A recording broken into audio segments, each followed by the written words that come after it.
ফেসবুকে একটা গ্রুপ ছবি আপলোড করে ক্যাপশনটা দিলেন ফ্রেন্ডস ফরএভার। কিন্তু ওই ছবিতে যারা যারা আছে তাদের সাথে কি সত্যিই আপনার গভীর বন্ধুত্ব আছে?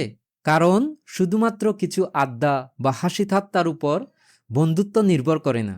বন্ধুত্ব নির্ভর করে কিছু অভ্যাস এবং আচরণের উপর। আপনি যদি সেগুলো মেনে চলেন তবেই আপনার বন্ধুত্ব গভীর এবং দীর্ঘস্থায়ী হবে। তো সেগুলো কি কি? প্রথম হচ্ছে বিশ্বাস অটুট রাখা। বন্ধুত্বের ভিত্তিই হলো ভরসা, আর ভরসা তাকেই করা যায় যাকে বিশ্বাস করা যায়। তাহলে বিশ্বাস কাকে করা যায়?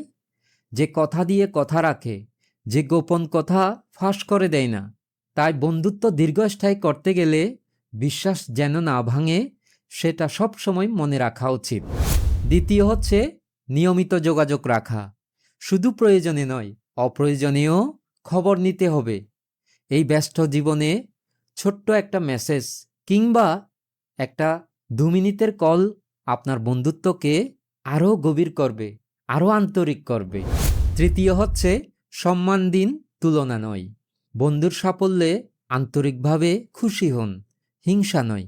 কারণ আপনি যদি সব সময় তার আর আপনার মধ্যে সাফল্যের তুলনা করতে যান তাহলে আপনাদের মধ্যে দূরত্ব বাড়বে, আর সম্মান দিলে সম্পর্ক আরও গভীর হবে।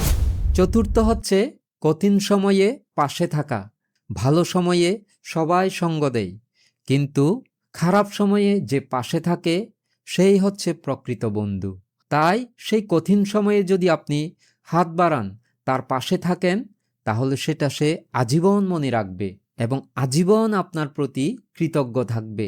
এই কৃতজ্ঞতাই আপনার বন্ধুত্বকে গভীর করবে। পঞ্চম হচ্ছে ক্ষমা করতে শিখুন।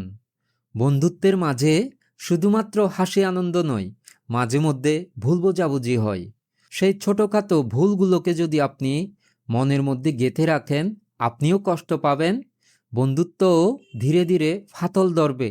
সেজন্য বন্ধুর ছোটোখাটো ভুলগুলোকে ক্ষমা করতে শিখুন। কারণ ক্ষমা না করলে দূরত্ব বাড়ে, আর ক্ষমা করলে দূরত্ব গভীর হয়। মনে রাখবেন, সত্যিকার বন্ধুত্ব হচ্ছে বিশ্বাস, সময়, সম্মান এবং কঠিন সময়ে পাশে থাকার প্রতিশ্রুতি। এইগুলো যদি আপনি মেনটেন করতে পারেন, আপনার বন্ধুত্বে কখনোই ফাটল ধরবে না। সেই বন্ধুত্ব আজীবন থেকে যাবে। ভবতু সর্বমঙ্গলং।